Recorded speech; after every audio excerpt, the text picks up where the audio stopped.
Well, I am back in Phoenix, Arizona, back in the United States of America. I flew in from Taiwan around 6 o'clock. The airport's like literally right over there, and I used the, being in the new country, even though this is my home country, you have to switch the SIM card. So I got an eSIM this time and opened up a Tello account by recommendation of a few people. So that I used that time to get data, and I'm all set and ready to rock and roll. The BNS office, though, not office, the BNS yard is actually 10 kilometers that way. But I didn't want to do that tonight because the closer you get in that direction, the closer you get to the heart of town, the heart of Phoenix. And if you don't know, Phoenix has a bit of a drug problem and a bit of a homeless problem. I was homeless here for a very long time, and my stuff got stolen all the time.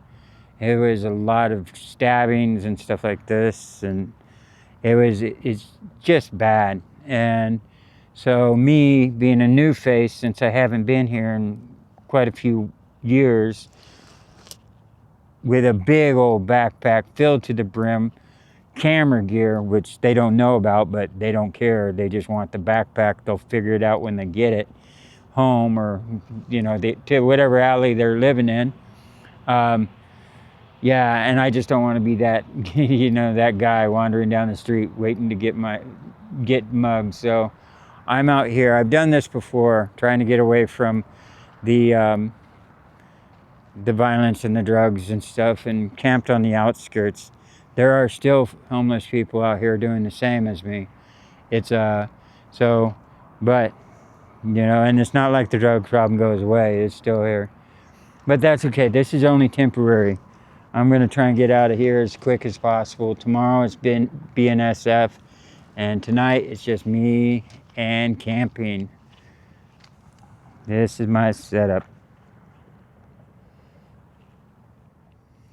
So what I got for dinner tonight is a little like sausage and beans that was in the vending machine in the airport. I grabbed one of these before leaving, which is kind of a smart idea, because I came over here because there's a Circle K. I wanted to get water and stuff. I only ended up getting 2 gallons of water, which is too much right now because I'm not physically on the train. And I have this from Taiwan. So this is cool. Now I at least have something to eat. But when I went in there, it was like so ghetto kind of going on. There's like, I guess some homeless guy was trying to heat up his peanut butter in the microwave, and it was just smoking and stuff. And I was like, oh, what the hell's going on in here? One of the guys tried to kick the guy out, but he was in his plain clothing, even though I think he worked there. You can't tell who's actually working and who's not. So I just grabbed 2 dick lighters because I know I'm going to be doing the camping, and you always need a fire starter. 2 gallons of water, and and then I have this for dinner. I'll figure out something tomorrow, but all in all, it's not that bad. It's just, it's one of those things where I have to decompress, and it's like climatize, to your surrounding. But anyways, yeah, this is dinner, and this is my bed. See, that's just a temptation waiting to get stolen. And one more thing, I didn't actually go over my new gear too much. This is my 50. This is my 50 liter. I went up from a 35 to 50 liter. Got rid of my 35.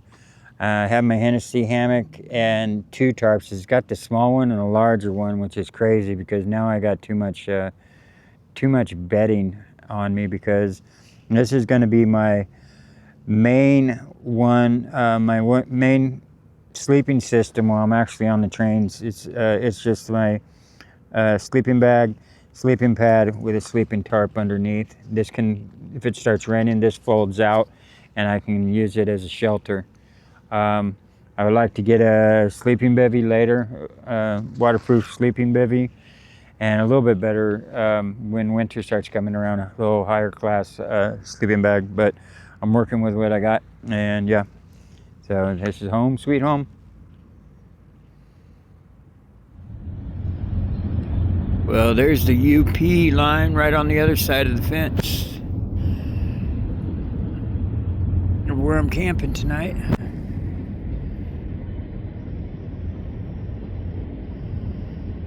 The next day.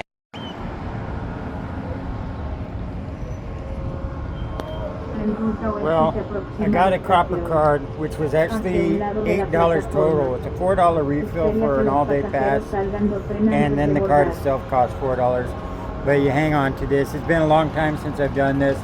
You get a discount if you're disabled or homeless, but you have to have the CAS card on you when they ID you on the trains. They ask you for your CAS card. That's your homeless card. Anyway, I'm filming this with my phone because I don't want to be whipping out camera gear. Not in Phoenix.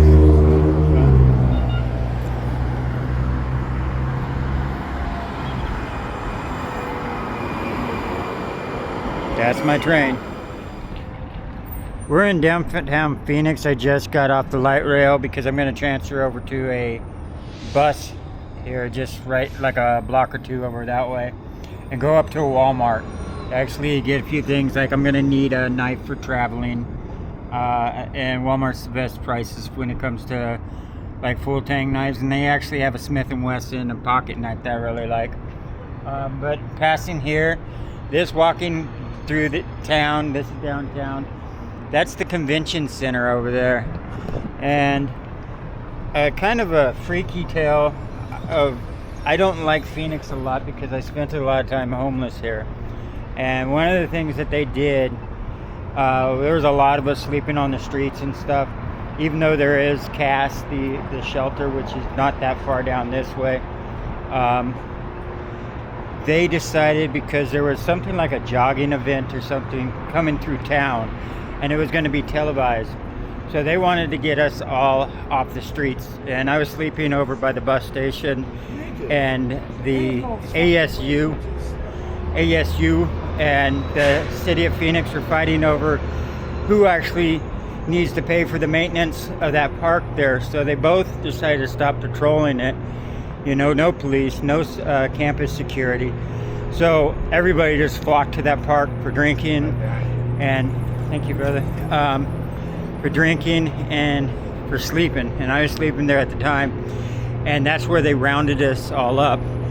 And it was a forced thing where all the businesses got together along with some police officers, kind of like supervising the whole thing, but mostly the business owners.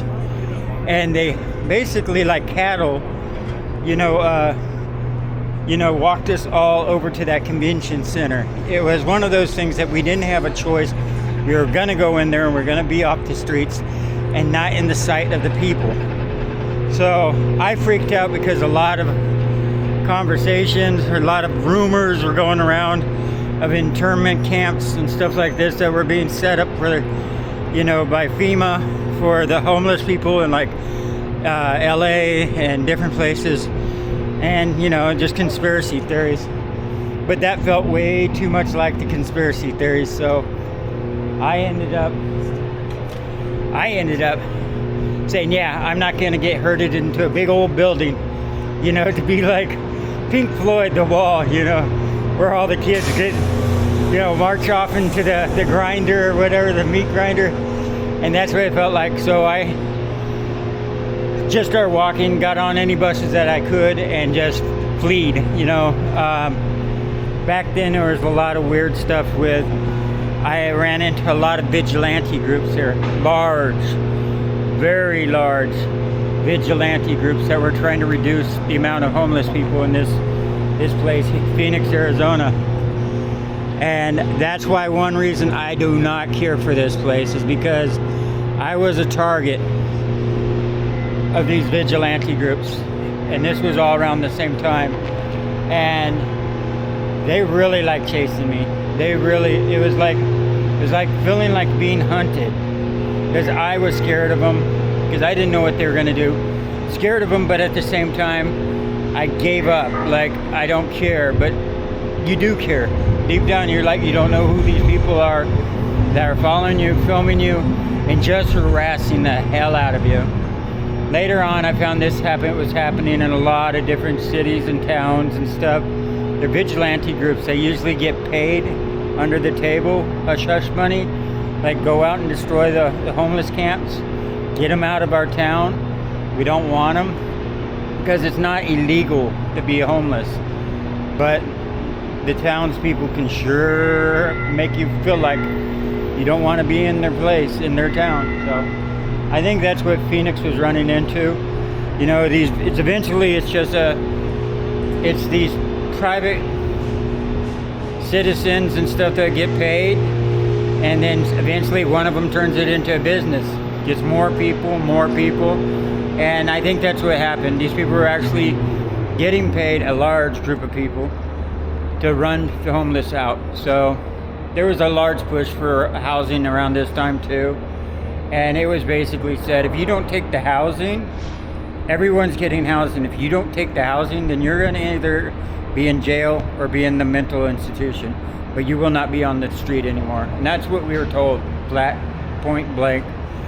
And so it was very tense and very unfriendly towards the homeless, even though there's a lot of homeless systems set up. And a lot of these are, you know, that's why there's so many here.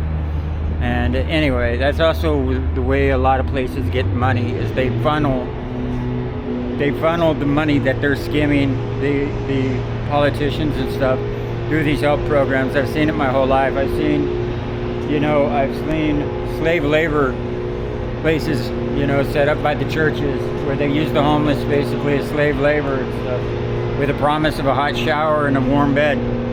But anyway, that's why I'm not staying too long, but I'm not scared of all the people that I used to be scared of. And I'm only passing through, and the backpack should tell you that.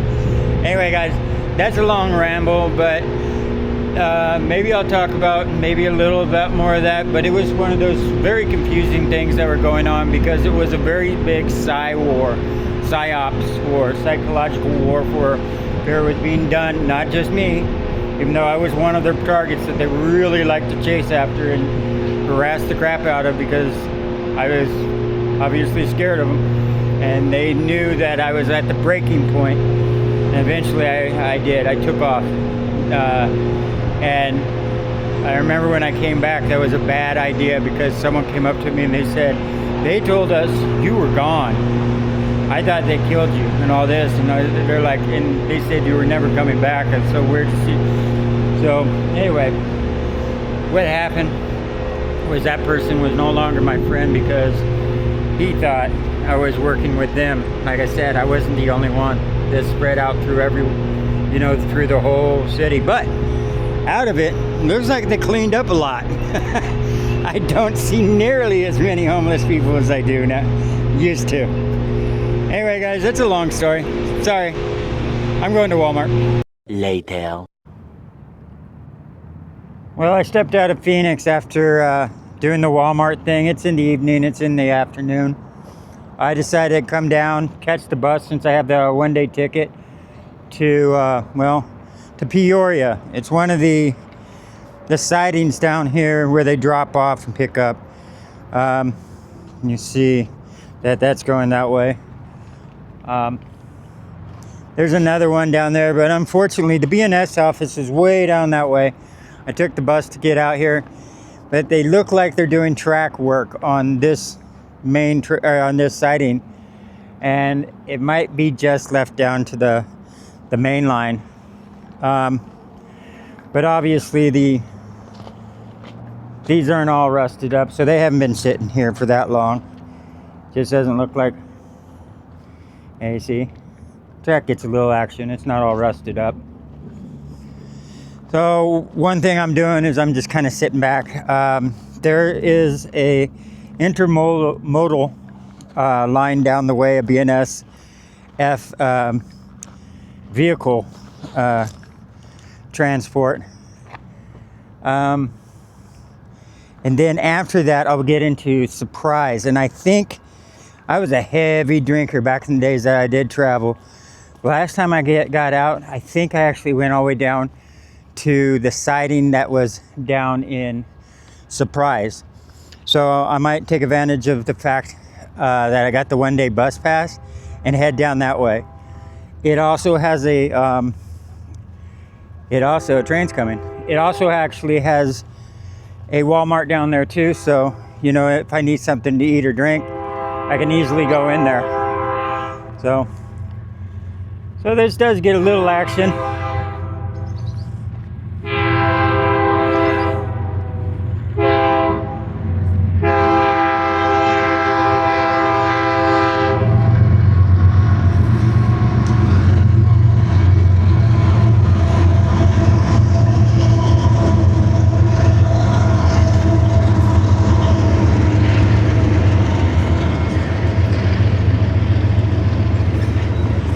Yeah, there's intermodal.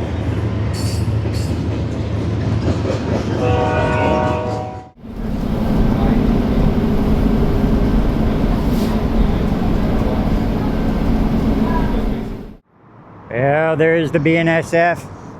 Got the old Santa Fe emblem. Burlington Northern Santa Fe. I think it was a merger in 1995. But I have a little bit of a walk before I just actually walked through the valley here. And it reminded me of what we actually called, and even the people that live down in the dry lake beds were called lowlanders. And lowlanders was kind of nice because you could actually spread out a little more, but it can be a little more dangerous. Could be safer, but also dangerous too.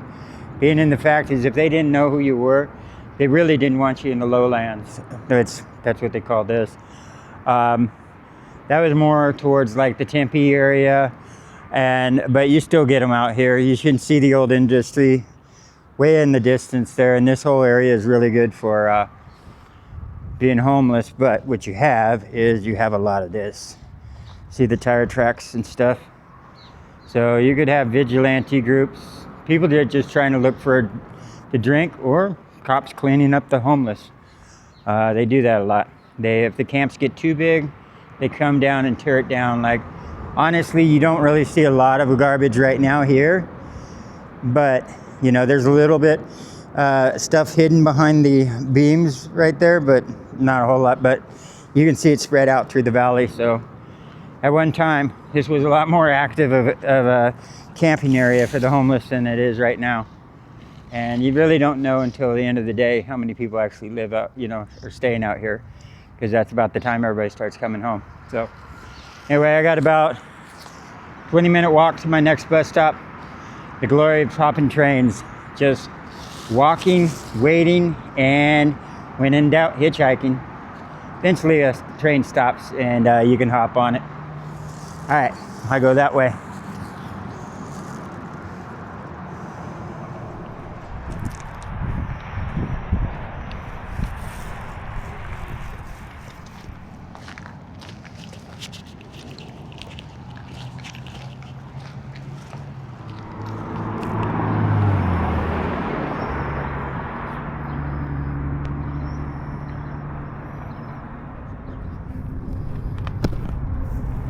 Well, at least there's always a hole in the fence you can rely on. Around the train tracks, there's usually always, you want to look for signs of the barbed wire being pushed down, but usually people just will open up a hole in the fence. Looks like this person decided to take it off at the hardware being right there, and do it that way. When usually if you just have some pliers, you can start backing this off. This is part, and then this just unwinds all the way up, and it's a very clean way to do it, where you're not getting all caught up, you know, caught your clothes and stuff. Usually you had to take your backpack off anyway. So I kind of made a mistake.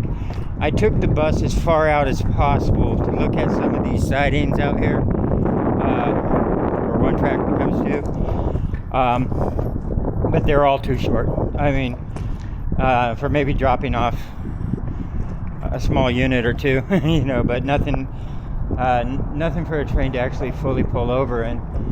But I did locate one 7 miles down this way. The Walmart's on that side of the freeway. I'm staying on this side because of the train tracks. So after you pass the golf course, there's a Chevron there. So I can get water refill, and I can stay on this side of the wall of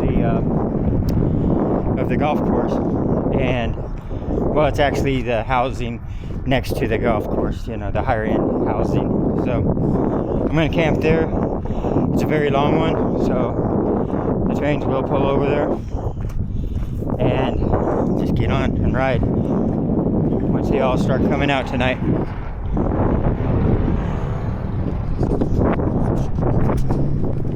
Oh, and I forgot to add how I messed up.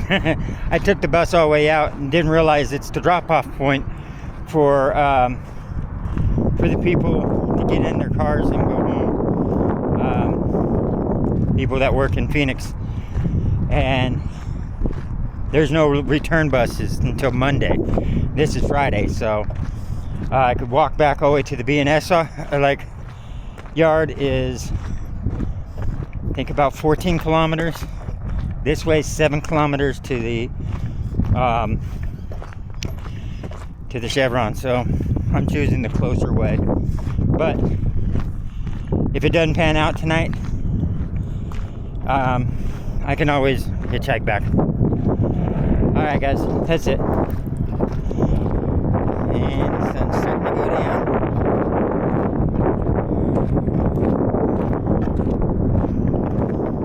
Now it looks like they detached some lumber, which is they're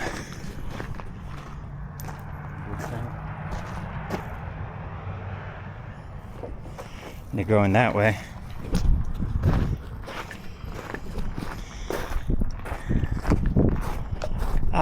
It's always a good sign. I didn't think they'd still be using this, because satellite view you get a bunch of that stuff looking. I wasn't sure if they use this. Alright. Yeah, so it was a lumber yard here. I wasn't sure what it was. That makes sense. The center beams right there, waiting to be loaded up. And the sun's going down. Yeah, that makes sense why that is over there. It's waiting to be built up. Alright. Yeah, an active lumber yard here.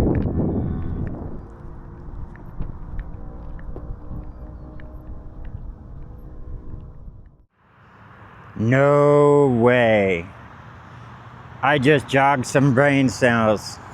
That spot I remember. This is where I caught out. This is the main line and the secondary line right there. And at the Hampton Inn, which I don't think it was a Hampton Inn back then, but it could have been, because I was just drunk as hell. And I must have did the same thing. I wasn't able to find, I couldn't catch out by the B&S yard and stuff, and I ended up coming way down here, because I remember being so tired by the time I got here that I went in. I was like, I'll pay anything for a room. And I think I went in, I was like, how much the cheapest room? I think it was 140 or something, 150 back then. And I said, sure, I'll pay it, right? And they just like looked at me, could probably smell the, looking like a hobo and smelling like a hobo. I mean, I probably reeked of alcohol. They just said, sorry, we're all full. I'm like, what? So I looked on Google Maps. They had booking.com, so I looked at booking.com, said rooms available and all that. I'm like, okay, well, if you're gonna lie to me, they were doing a bunch of construction work right here. and it was way more obvious. That's probably why I went in, because it looked like it was pretty well the only thing out here. All this is like new development, most of it is, and this was more or less by itself. So yeah, they had like work going on. I think from Google satellites you can still see some of the dirt lot that's over on this side, and yeah, so I was like, well, screw this. If you're not going to give me a room because, you know, I'm not good enough. So I just took my sleeping bag out of my bag and just tossed it out right in their yard, right where all that construction was going on. Like completely obvious. Like I was trying to be rude because I was pissed that they wouldn't let me stay in there. And as I'm laying there, the train stopped. And I was like, oh, to hell with this. So I grabbed my sleeping bag, threw it in my backpack real quick, and caught out from here. So I know from here I can catch out. Short story long, that I remember. So yeah, this is a good spot. And I'm only 2 kilometers from the chevron, and there's a little corner I can tuck up underneath over there if I want to. But hopefully I'll catch out tonight.